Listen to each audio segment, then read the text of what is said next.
Hi, welcome back RR blogs అండి. ఈరోజు blog వచ్చేసి మా ఇంటి వరమహాలక్ష్మి పూజ అండి. ఇలా మా దేవుడి గదికి అయితే మామిడి తోరణాలతో అయితే అలంకరించుకున్నాను. ఇలా అమ్మవారిని నేను కలశం పెట్టి పూజించుకుంటున్నానండి. నాకు ఎప్పుడు ఇలాగే ఇష్టము, కలశం పెట్టుకొని అమ్మవారిని పూజ చేసుకోవటం. అందుకే నేను ఎప్పుడు ఇలాగే పూజ చేసుకుంటానండి, కలశం పెట్టుకొని అమ్మవారిని అయితే. ఇప్పుడు అమ్మవారి అష్టోత్తర నామాలతో అన్ని పూజ అయితే చేసుకుంటున్నానండి. నేను కుంకుమ పూజ అయితే కంపల్సరీగా చేసుకుంటాను. ప్రతి శుక్రవారం అయితే చేసుకుంటానండి.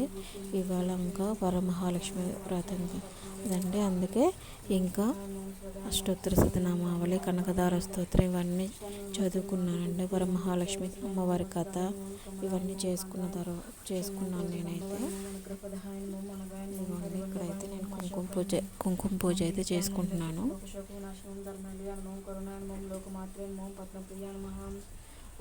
మనం పూజ ఎంత భక్తితో చేసుకున్నామన్నదే ముఖ్యమండి. అంగు ఆర్భాటాలతో కాకుండా మాకున్నంత శక్తితో నేను అమ్మవారి పూజ అయితే ఇలా చేసుకున్నానండి.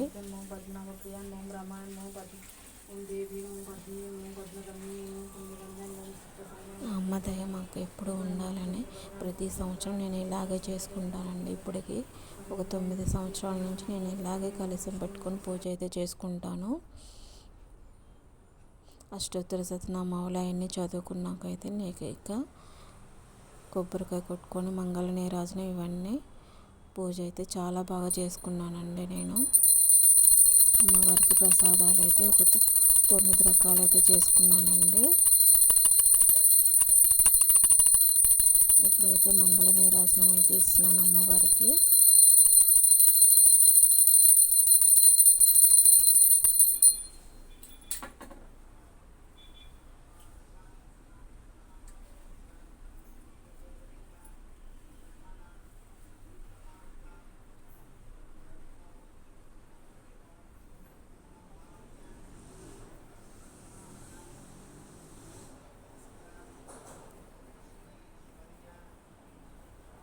అమ్మవారి దయ మాతో పాటు మీ అందరికీ కూడా ఉండాలని మనస్ఫూర్తిగా కోరుకుంటున్నానండి.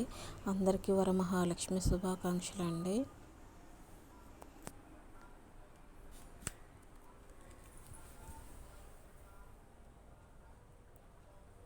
అమ్మవారికి అయితే నైవేద్యాలు నివేదన అయితే చేశాను.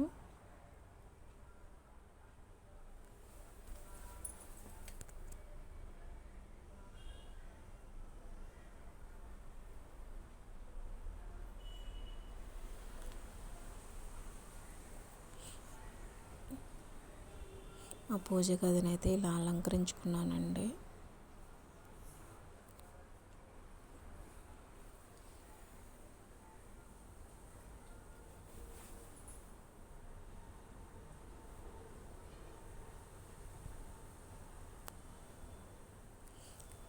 అమ్మవారి పూజ అయిన తర్వాత తులసి కోట దగ్గర కూడా నేను పూజ చేసుకున్నానండి.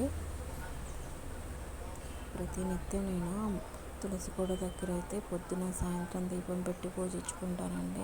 మనకి ఎన్ని కష్టాలు ఉన్నా కూడా అమ్మవారే మనకి ఆ కష్టాలను మన ఇంట్లోకి రానివ్వకుండా చేస్తుందండి తులసమ్మ తల్లి. అందుకే ప్రతినిత్యం నేను తులసమ్మ దగ్గర అయితే ఇప్పుడు నైవేద్యాలండి పొంగలి, అమ్మవారికి చేసిన ప్రసాదాలు అయితే పొంగలి అయితే చేశానండి. గారెలు, చింతపండు పులిహోర అయితే చేశానండి.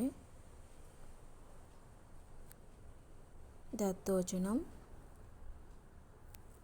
శనగలతో కుక్కీళ్ళు అయితే చేశానండి.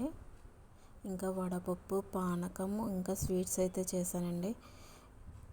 అయిపోయిన తర్వాత ముత్తైదువులకి ఇచ్చే తాంబూలం అయితే రెడీ చేసుకున్నానండి. మన శక్తి కొలది నేనైతే 5 మందికి అయితే తాంబూలం ఇచ్చుకున్నానండి. పూజ అయిన తర్వాత మన ఇష్టం అండి, మనం ఎంతమందికైనా ఇచ్చుకోవచ్చు తాంబూలాలు అనేది. ఇలా సిద్ధం చేసి పెట్టుకున్నాను.